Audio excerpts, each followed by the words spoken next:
비파사나 수행은 좌선, 경행, 일상의 알아차림이 있습니다.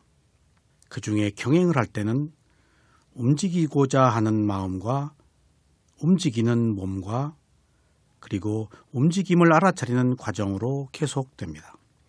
몸이 움직이는 것을 대상으로 마음이 알아차리면 차츰 몸과 마음을 구별해서 보는 지혜가 성숙됩니다.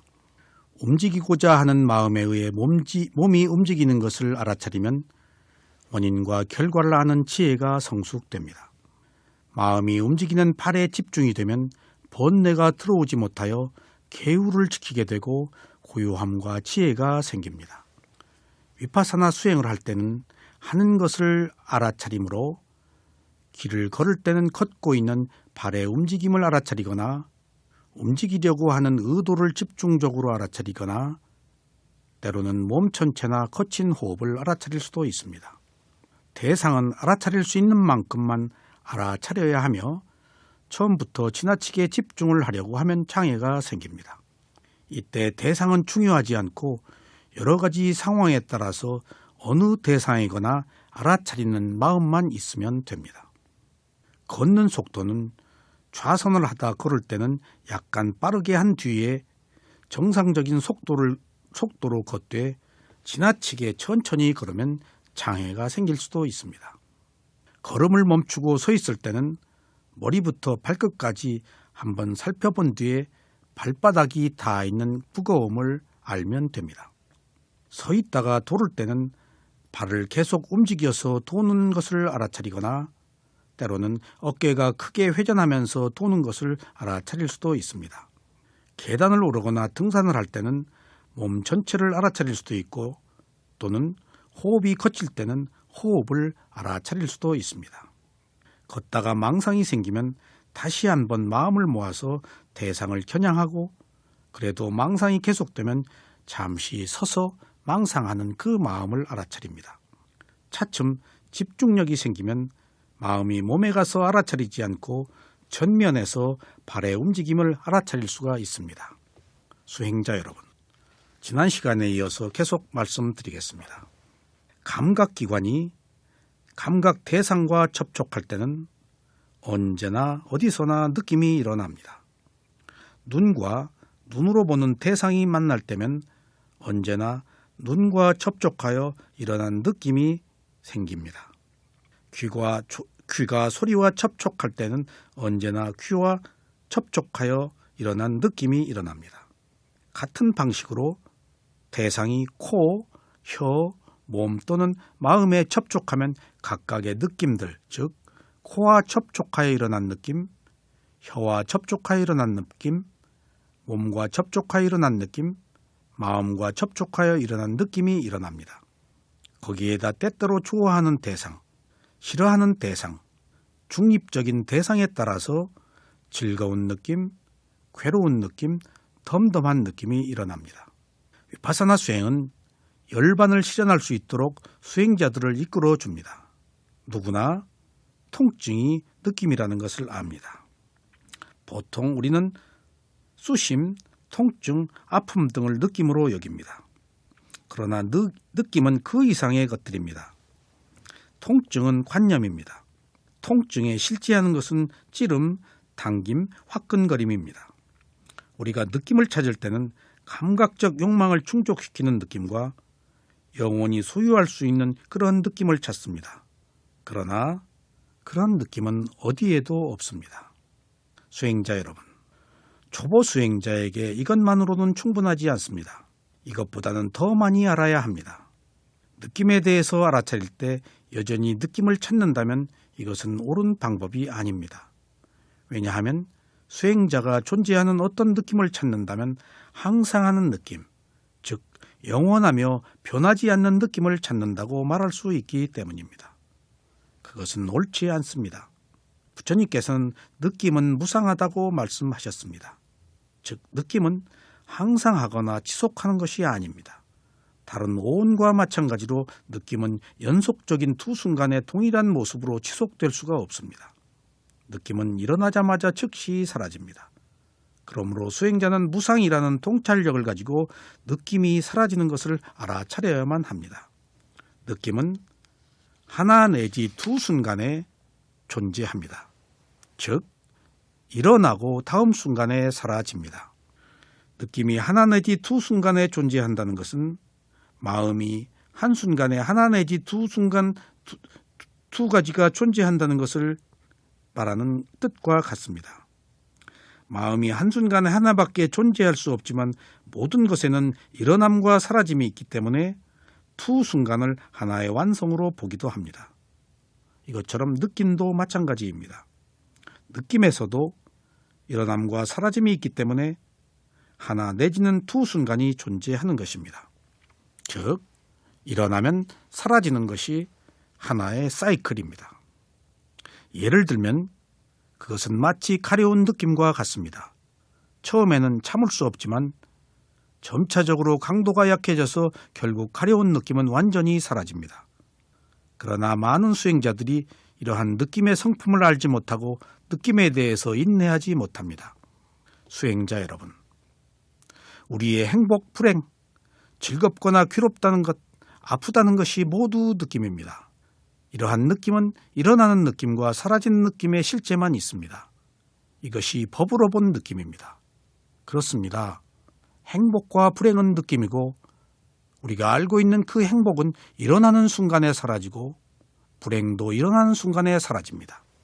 그것을 느낌으로 보면 일어나고 사라지는 생멸하는 현상일 뿐인데 우리는 느낌으로 보지 못하기 때문에 그것을 항상 하고 영원하다라고 생각해서 괴로움에 빠집니다. 달리 말하자면 처음에는 그 가려움의 강도가 극치였고 그 다음에는 중간 강도로 떨어졌다가 다시 최소의 강도로 떨어지고 결국 완전히 사라지는 것입니다.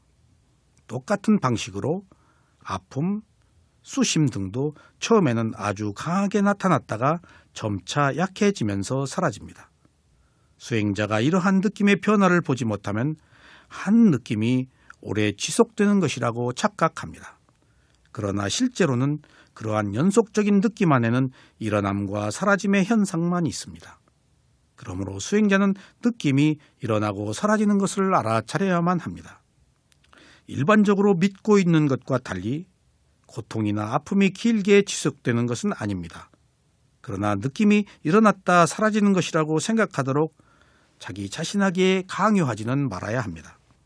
대신에 통찰력을 가지고 일어남과 사라짐, 즉 법이 언제나 보여주고 있는 무상을 확실히 알아차려야 하겠습니다. 느낌은 무상의 법을 보기에 가장 좋은 수행입니다. 그러나 의도적으로 일어남과 사라짐을 알려고 하지 말고 자연스럽게 대상에 집중해서 지혜로 알 수 있어야 합니다. 수행자가 느낌을 대상으로 알아차릴 때 항상 연기법을 염두에 두어야 합니다. 그렇지 않으면 결코 진리에 도달할 수가 없습니다. 예를 들면 만일 즐거운 느낌이 일어날 때 수행자가 그 일어남과 사라짐을 알아차리지 못하면 그에 따른 가래가 따라올 것입니다. 가래가 일어나면 집착이 따라오고 다시 업의 생성이 잇따라 일어나 결국은 그 결과로 태어남과 늙음과 죽음이 따라오게 됩니다. 그리하여 연기의 모든 고리가 연결되어 끝없는 회전을 계속합니다. 이것이 바로 연기의 순환이 중간에서부터 시작되는 것입니다. 수행자 여러분, 도표 부분 2의 끝이 느낌인데 이때 즐거운 느낌이 일어나면 부분 3의 첫 번째인 가래로 연결되어 연기의 순환이 중간에서부터 시작되는 것입니다. 반면에 수행자가 즐거운 느낌이 일어나고 사라지는 것을 알아차리면 그에 따른 가래가 일어날 수 없습니다. 만일 가래가 없으면 집착 또한 일어나지 않으며 집착이 없으면 업의 생성 또한 일어날 수 없습니다. 그러므로 태어남과 늙음과 죽음 또한 일어나지 않습니다. 이렇게 연기의 사슬은 중간에서 끊어집니다. 우리가 항상 좋아하는 것이 문제인 것은 좋아해서 가래가 생기기 때문에 연기가 중간에서부터 회전하기 시작하는 것입니다. 만약 괴로운 느낌을 위와 같은 방식으로 알아차리지 못하면 슬픔, 비탄, 고통, 근심, 불안 등이 피할 수 없이 따라오고 그렇게 연기의 전체 과정이 끝에서부터 시작됩니다. 연기가 끝에서 시작된다는 것은 알아차림에 의해 끝에서 끊을 수 있다는 것을 말하기도 하는 것입니다. 괴로운 느낌이 있을 때 알아차리지 못하면 연기가 끊어지지 않고 노사까지 윤회하여 끝에 다다르게 됩니다. 그렇게 되면 노사로 인하여 다음 생을 받게 되므로 연기가 끝에서부터 시작합니다. 그러나 죽기 전에 알아차려서 집착을 끊고 도과를 성취하게 되면 연기가 끝에서부터 끊어집니다. 같은 방법으로 덤덤한 느낌을 분명하게 알아차리지 못하면 피할 수 없는 무명이 따릅니다. 이것이 연기가 처음부터 시작되는 것입니다. 연기가 처음부터 시작된다는 것은 지혜에 의해 시작부터 끊을 수 있다는 것을 말합니다. 덤덤한 느낌을 알아차리지 못하면 무지의 느낌이라고 합니다. 이때 덤덤한 느낌을 빨리어로는 우페카 웨다나라고 합니다. 우페카란 말은 평정, 사, 무관심이라는 뜻이 있고 웨다나는 느낌을 말합니다. 그래서 우페카 웨다나라고 할 때는 무관심한 느낌 또는 무지의 느낌을 말합니다. 연기의 시작은 무명이고 덤덤한 느낌이 알아차림이 없는 무지의 느낌일 때 만약 알아차림이 있다면 지혜의 느낌으로 바뀌게 됩니다. 그렇다면 무명으로부터 시작되는 연기가 지혜로 시작되는 것입니다. 그래서 무명이면 연기가 처음부터 시작되는 것이고 무명이 지혜로 바뀌면 연기가 시작에서부터 끊어져 업을 형성하는 행으로 흐르지 않게 됩니다. 무명은 모르는 것으로 무관심입니다. 모르면 연기가 처음부터 시작됩니다. 수행은 모른다는 것을 아는 것으로부터 시작하여 바르게 아는 것을 계속합니다. 그래서 수행을 하는 순간부터 무명이 지혜로 바뀌게 됩니다. 이와 같이 세 가지 종류의 느낌들을 분명하게 알아차리는데 실패하면 연기가 처음과 중간, 끝에서부터 돌아가는 원인이 됩니다. 만약 세 가지 종류의 느낌을 분명하게 알아차렸다면 연기의 사슬을 이루는 고리들이 시작과 중간과 끝에서 끊어집니다. 부처님께서 말씀하시길 즐거운 느낌에 이어 가래가 따라오면 결코 열반을 실현할 수가 없다고 말씀하셨습니다. 이와 마찬가지로 괴로운 느낌에 이어 성냄, 슬픔이 따라와도 결코 열반을 실현할 수가 없습니다. 만약 덤덤한 느낌을 알아차리지 못하면 무명이 일어나고 결국 연기가 시작부터 돌기 시작합니다. 그러므로 수행자는 일어남과 사라짐을 알아차리는 수행을 해야만 합니다. 수행자 여러분, 번뇌가 일어나면 무명이 일어납니다. 번뇌가 소멸함으로써 무명이 소멸합니다. 이것은 번뇌로부터 자유로운 자에게는 무명이 지혜가 된다는 의미입니다. 그러면 연기는 시작에서부터 끊어집니다. 연기는 세 가지 종류의 느낌을 분명하게 알아차릴 때마다 일어났다가 언제 어디서나 세 가지의 위치에서 끊어질 수가 있습니다. 이것이 이루어지지 않으면 연기는 중간과 끝 그리고 시작부터 또 새롭게 시작할 것입니다. 즐거운 느낌, 괴로운 느낌, 덤덤한 느낌은 번갈아가면서 일어났다가 사라집니다. 이러한 느낌을 알아차리는 수행을 하지 않으면 무명이 일어나서 행이 일어나는 원인이 되고 이렇게 연기는 천 과정을 따라오게 됩니다. 즉, 식은 행을 원인으로 일어납니다. 여기서 식은 재생연결식으로서 일반적으로 사학도에 다시 태어나는 것을 말합니다. 부처님께서는 자신의 손톱 위에 있는 흙의 양만큼 적은 사람들이 행복하게 태어나고 이 우주의 흙의 양만큼 많은 사람들이 사학도에 떨어진다고 비유를 하셨습니다. 수행자 여러분, 위파사나 수행의 궁극의 목표는 연기의 회전을 끊는 것입니다. 이것이 해탈이고 윤회가 끝나는 것이고 괴로움이 종식되는 것이고 지고의 행복입니다. 연기는 12가지 마디마다에서 모두 끊어질 수가 있지만 큰 틀에서는 연기가 시작과 중간과 끝에서 끊어집니다. 이러한 연기의 과정에서 느낌이 차지하는 비중은 절대적입니다. 그래서 느낌에 대하여 자세하게 알아야 하고 더욱이 느낌 후 연기에 대해서 더욱 분명하게 알아야 합니다. 느낌은 원인과 결과로 진행됩니다.